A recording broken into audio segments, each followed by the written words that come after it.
All right, welcome back to Rare Elvis Photos. It's another day we have enjoying the music of Elvis Presley, the life and legacy of Elvis Presley, and how he has affected us. We've been reading a lot. We're going to continue reading. Obviously, From Here to the Great Unknown, brand new book from Lisa Marie and Riley. And of course, Elvis and Kathy, My Army Days with Elvis. Soon we're going to read Elvis in the Army by William J. Taylor, Child Bride. Got my headphones from working on the songs that you've been hearing lately. And in fact, let me play a new song before we sing Elvis and Kathy. I think you'll love this song for Elvis.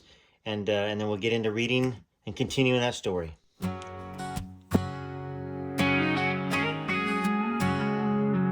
He walked on stage with a smile, made our dreams come true for a while. Guitar in hand, moving wild, every scream made him feel alive. Shook his hips, people would sigh. If I can dream, he touched the sky. Jailhouse rocking all night long, to the rhythm of a rock and roll song. Elvis gave his life for his fans, sang his heart out right to the end. Every note he gave a piece of his soul, because rock and roll made him whole. Here's where music ended and began. Elvis gave his life for his fans.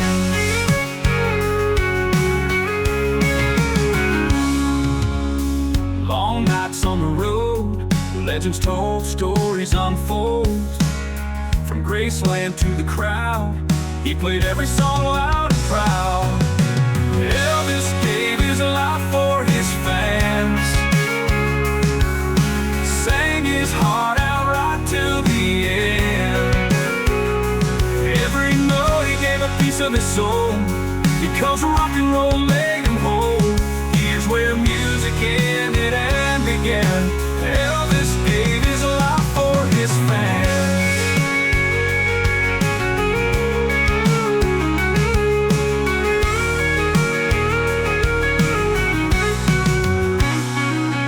He shined like the brightest star. Love for that music took him far. Echoes of his voice still live on in every one of his songs. Elvis gave his life for his fans, sang his heart out right till the end. Every note he gave a piece of his soul, because rock and roll made him whole. Here's where music ended and began. Elvis gave his life for his fans. Here's where all music ended and began. Elvis gave his life for his fans.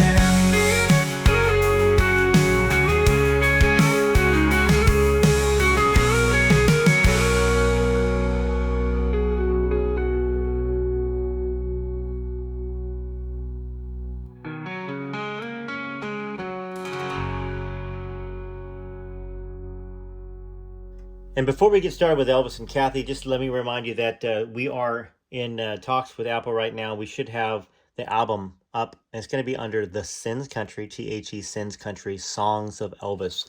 And I'll be putting links out here for y'all to be able to go get the record, since so many of you have asked me about it. Anyways, let's get into the book. All right. Well, truly, Elvis did give his life for his fans, and he did do it willingly. He loved playing for all of us.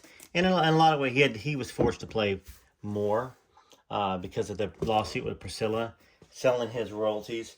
But I think that hopefully that song touched upon the subject of how much Elvis gave to his fans. And Kathy's been talking about that. She's been talking about how difficult was on the road for Elvis, and the health. The toll it took on him for his health and for herself too. So let's continue here. And thanks so much for continuing along this journey with Elvis and Kathy. You guys are great. It's nice that you leave the sweet comments about enjoying my reading and commentary and stuff. So and I enjoy your commentary, your comments that you leave on these videos. So continue doing that. And let's get started. So the examples written here were extreme cases, and fortunately not representative of the majority of Elvis's fans. His true fans are good people who transmuted all the distortions and malignment from his critics into a positive force for the betterment of the world. These are splintered groups of people from all over the globe, not centrally organized, which make their accomplishments all the more astounding. Don't know how that got a bad. Look at that misspelling there. Don't know how that happened. I guess, and that probably means that this is really in Kathy's own words. You're gonna make mistakes when you don't have an editor to really go through that stuff. Together, they somehow picked up the message from Elvis to help your fellow man. I love that. To those who want to criticize their abnormal zeal, may I remind you, by their fruits shall ye know them. I ask you to look at the best off the vine, not the one bad apple, because the majority of Elvis fans are the best off the vine. For instance, in the last 10 years, Elvis fans, in his memory, have raised well over $500,000 for various charities. Memphis-based organizations have seen firsthand the love and devotion of Elvis fans. As of January 8th, 1987, the Le Bonheur Children's Medical Center in Memphis has received more than $50,000 from Elvis fans. One of the clubs who focus on Memphis-based activities is the Elvis Presley Burning Love fan club of Streamwood, Illinois, who raised $6,086, sending $3,000 to Le Bonheur and $3,000 to the Elvis Presley Memorial Trauma Center. On January 8th, 1987, in Memphis, Tennessee, Dr. Tim Fabian, the medical director of the Elvis Presley Memorial Trauma Center, said that over the last 3 years, Elvis fans have contributed $100,000 towards the trauma center and the legacy of Elvis Presley. I'm overwhelmed to think of individuals laboriously collecting Campbell Soup's can labels and used postage stamps to aid organizations working in the field of arthritis research, muscular dystrophy, cerebral palsy, battered women and children, and homeless animals. I wonder if Kathy's going to mention anything about Gary Pepper. That's the gentleman that had cerebral palsy that Elvis Presley took care of all of his life. Gary was a fan club president, but more than that, he was a friend of Elvis. He was there for the celebration after the wedding at Graceland when they did it there. And he lived right down the street from Elvis, and Elvis would come over there and take care of him. And once he picked Elvis picked him off the floor when his mom wasn't caring for him, and it was dirty. He hadn't been cared for. Anyways, great story about Gary Pepper, and I promise you, it's coming soon. I had 2 hours of interviews with Nancy Pease and just still splicing things together. All right, so Elvis Presley fans are a living memorial to the spirit and love of Elvis. The $1 donation from a fan who can ill afford that amount is as much as an example of the depth of admiration and respect for Elvis and his humanitarianism as the largest amounts. Each and every act of charity represents the best of Elvis. Documentation for fan club's charity contributions courtesy of Fran Roberts, president of Elvis in Canada. Now, before each performance, there would be the usual hustle and bustle, checking the lighting, sound, and the last-minute wardrobe problems. But as the minutes ticked away, the frenetic activity became organized. Confusion. It was in this kind of backstage atmosphere I would walk to Elvis's dressing room, where we would say a prayer. Suddenly, all of the activity seemed far removed from our concerns as we prayed silently, or sometimes Elvis would voice his own prayers. Bless this performance, and may it reach people and lift their spirits. If it be God's will, give us the strength to glorify you with our talents and our gifts. We prayed together early in our relationship, and later on, when we separated, we both said our prayers privately before going on stage to face a screaming audience. If there were special problems or emotional strains at the time, Elvis would ask me to come to his dressing room to pray for help with these also. It was a perfect way to start a show for us. It made both of us feel renewed and gave us added energy and determination to make each performance as outstanding as possible. Talked about the prayers.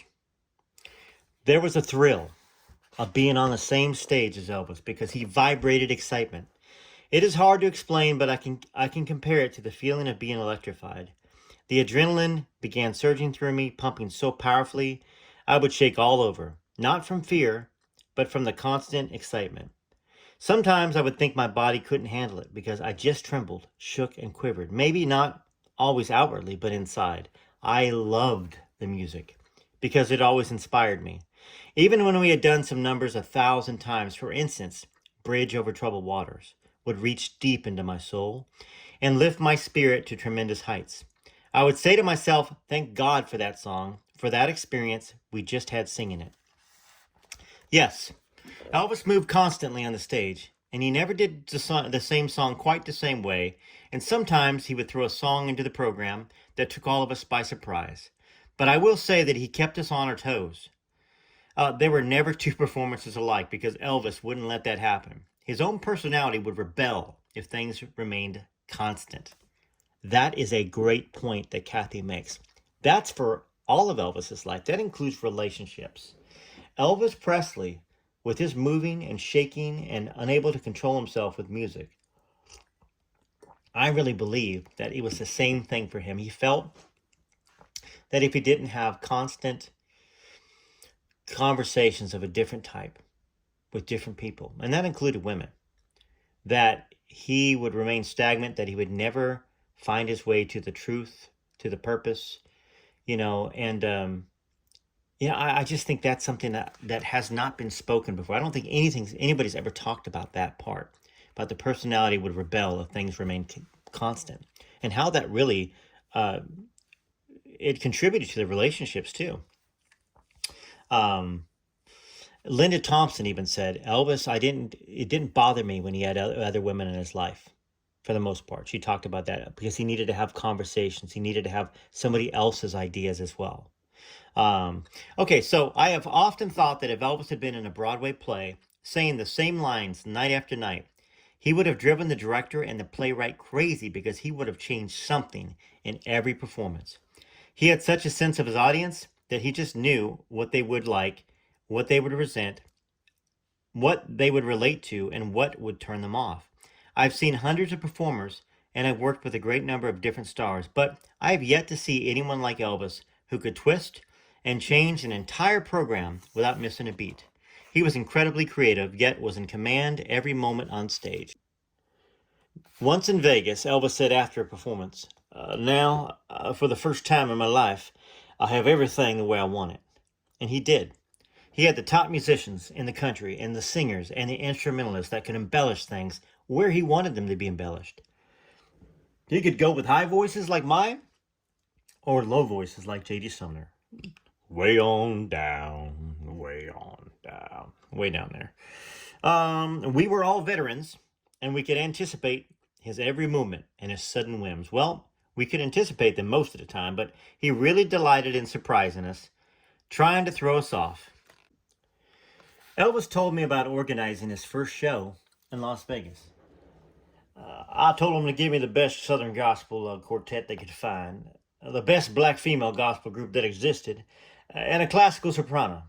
I hired James Burton to find the best rhythm section he could find for me. I wanted my show to have the best talent available, and I've got it. I admired him for having the sense to know that if you want to please a Vegas crowd, you must have a wide variety of instruments and vocalists on that huge stage. It's often been tempting for big superstars to overestimate their ability to hold the Vegas crowd's attention for 2 hours with just a handful of musicians up there. Vegas crowds include such a large cross-section of the country that one must consider often offer a tremendous variety of entertaining tricks or secrets to hold their attention. On stage, Elvis always looked for us to approval if he thought the feeling of a song was extraordinary. He would look directly into my eyes, and sometimes with his penetrating, expressive eyes, "Wait, do you feel this?" Once in a while, he would be criticized by the audience for playing off his group too much, like we were all sitting in the living room singing to each other. That's interesting. Criticized by the audience. I don't know whether the audience, maybe a review, Kathy? I wasn't there, but I can't imagine the crowd saying, "Quit looking at Kathy, look at me." Hey, Elvis, hey, don't go to J.D. Sumner. So I think maybe that might have been the intention of that. Sometimes if I let my mind wander sometimes if I let my mind wander during an all too familiar segment of the show, Elvis would say right in the microphone, Kathy, you better watch me. Look up. Keep your eyes on me. He could see if I was daydreaming just a little bit while I was still smiling and in motion with the music. He always knew if my mind wandered for even a second. I think the only real love affair Elvis ever had was with his fans. Let me say that again. I think the only real love affair Elvis ever had was with his fans. He loved you. He had the special ability in his delivery of a song to make almost every person believe, and still most believe, that he was singing directly to them and to them alone. I hear that comment every time I appear anywhere, even today. He told me once that he hated production numbers. We were doing this television show for ABC, and it was filled with the production numbers, and I hated the entire idea. So at the last minute, I decided to go out and sit in the center of the audience and sing. I felt comfortable, and the fans really seemed to enjoy it. Elvis brought to this troubled planet Earth a new form of music. It lifted our spirits. It excited us. Sometimes they were happy with little trivial songs like Hound Dog and Teddy Bear. It was fun music, but it reached everybody's heart. Still, there was a sense of humor in his music that appealed to men and women and children alike. When I think of the Elvis singing, I can't help thinking of Maharishi Yogi writing, "A singer's influence depends on the inner quality of his heart. Many are born in a higher stage of consciousness, just as the stone in a diamond mine is already cultured in the past." I considered trying to find his accent, but I wasn't going to do that because I would not want to insult anybody that is, I believe, Indian there with my horrible accent. It is obvious to me that Elvis Presley was one of those rarities who sang for all of us from his heart. He made us all feel that one needn't be schooled like a Vic Damone or Frank Sinatra to enjoy singing. If he could sing, we all could sing. We spoke for his generation through music, and they responded with a warmth and generosity. Sometimes I would peer out in the audience from the backstage, sorry, my leg was shaking, and see every inch of the surface covered with moving heads, arms, and shoulders of people, giving an overall effect of an ocean with brilliant colored lights in the sky. Wouldn't he have loved the concerts these days with the people putting their phones up? And of course, it used to be lighters, and they probably did that even in the 70s. I would hear the dim roar, feel the stage vibrating with movements under my feet, and I wonder why I was doing this. For a period of time, I'd wanted out of the show. More than anything in the world, I prayed and prayed that I would be led to where God wanted me to be, and yet I was still there. So I found myself believing that here is where He wants me to be. Now, as I look back, it all makes more sense to me that I stayed on. But at the time, it didn't make any sense at all. Perhaps we all stayed through the grueling travel, the craziness of some of the fans, the threats, the heartbreak, because we all knew we were part of something mysterious and awesome, something that would never, ever, ever happen again in show business, and it still has not. Once I was on stage and thought, I want to remember every detail of this, every moment, every movement, every sound. I want to hold it up in my memory because this will never, never happen again to me or anyone else. I'm part of something bigger than I understand now, so I must be able to recall every second of it. Elvis would make his audience feel right at home, as if he was having them over to his place for a visit. He would kiss the ladies as he sang or hand out colorful scarves to fans who would kill to get one. Hands were always grasping, people were always waving and shouting for his attention while he was performing. Yet he looked so at ease, so relaxed. Let's go ahead and play another Elvis song in honor of Elvis from the Songs of Elvis, the Sins Country record that's going to be on iTunes.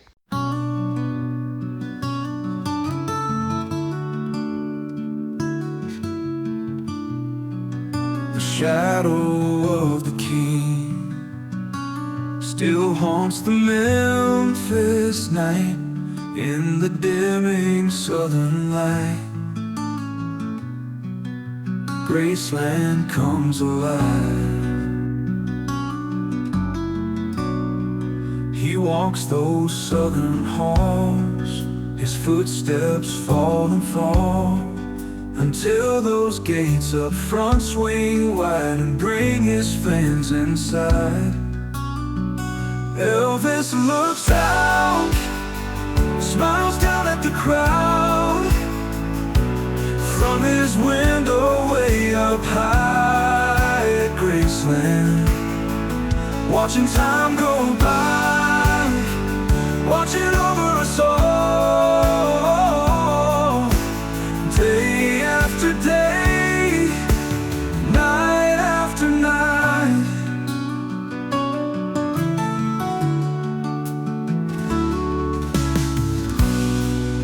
Memories like a song keeps the king walking on. He is still amazed. We love him to this day. Elvis looks out, smiles down at the crowd. From his window way up high at Graceland, watching time go by, watching over us all, day after day, night after night.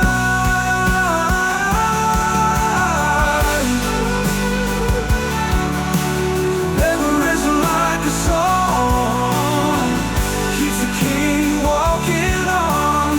He's still amazed. We love him to this day. Elvis looks out, smiles down at the crowd. From his window way up high at Graceland, watching time go by, watching over us all, day after day, night after night, day after day, night after night.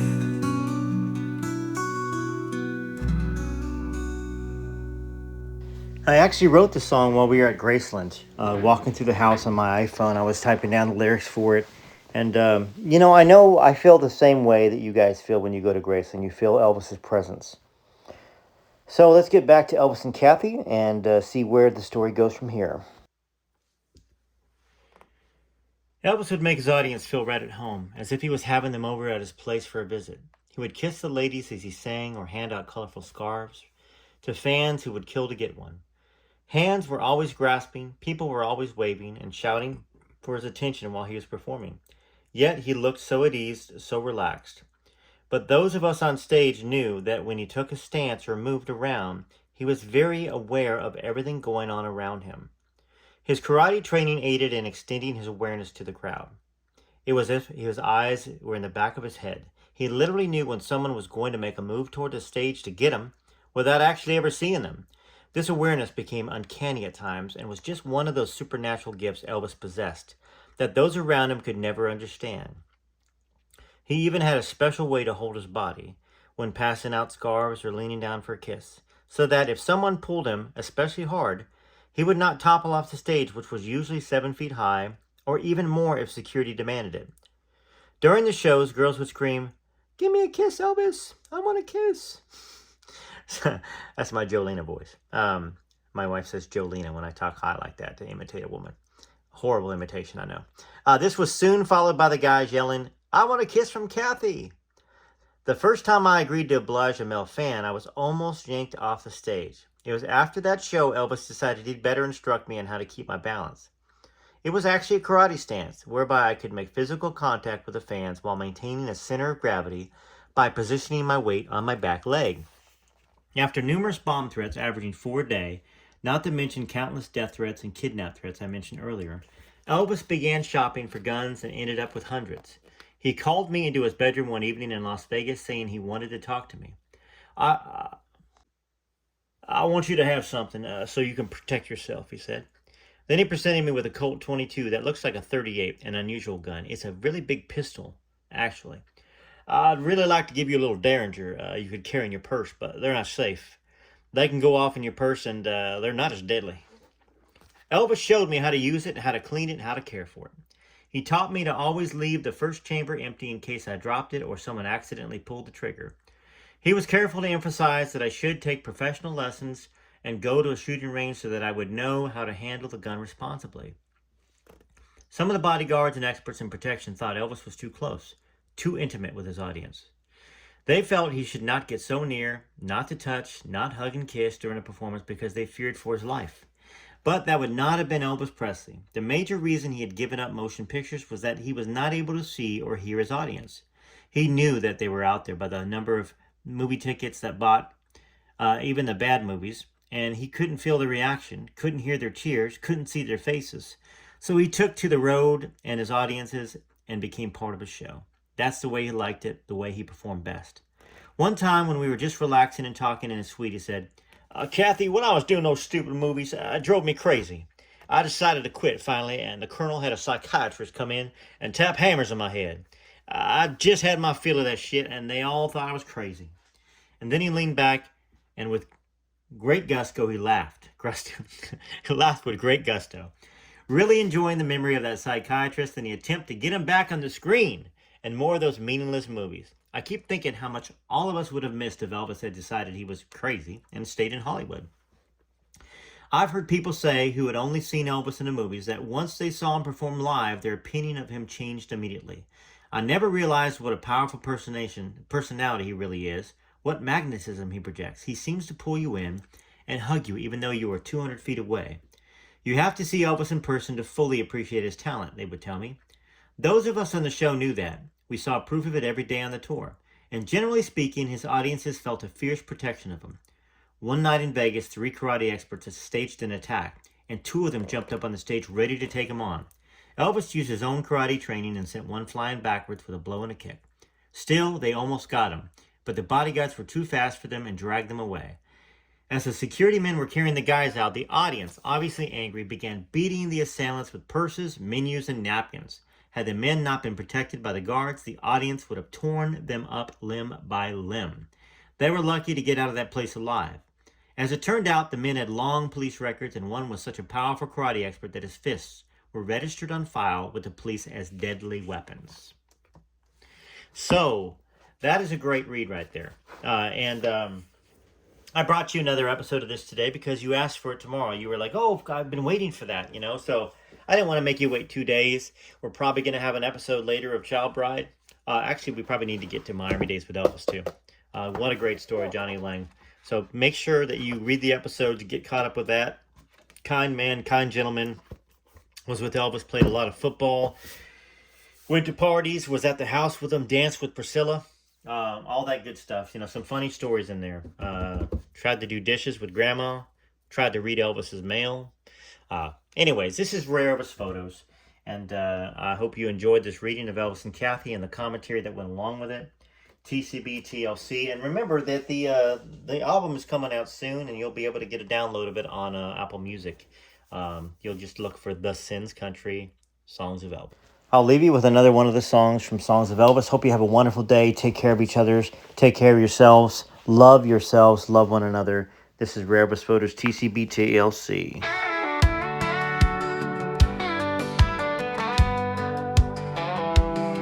He was born in a shack in Tupelo, a healthy boy, but he lost his baby bro. He grew up poor, the dirt poor life.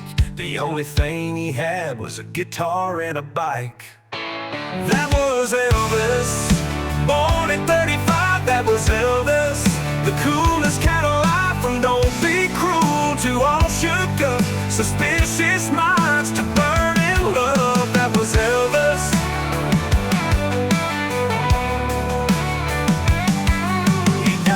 In the summer of 77, Priscilla broke his heart and sent him back to heaven. He sang his songs for all to hear. American Trilogy still brings a tear. That was Elvis, born at 35, that was Elvis. The coolest kind of life, from don't be cruel to all shook up, suspicious minds to burn in love. That was Elvis.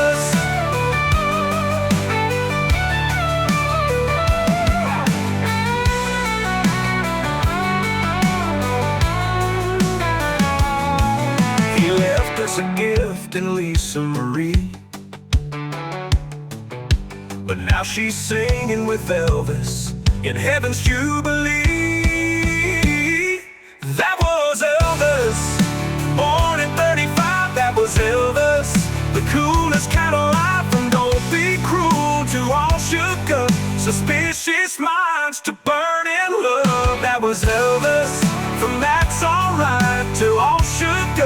suspicious minds to burn in love. That was Elvis, Elvis, Elvis. That was Elvis,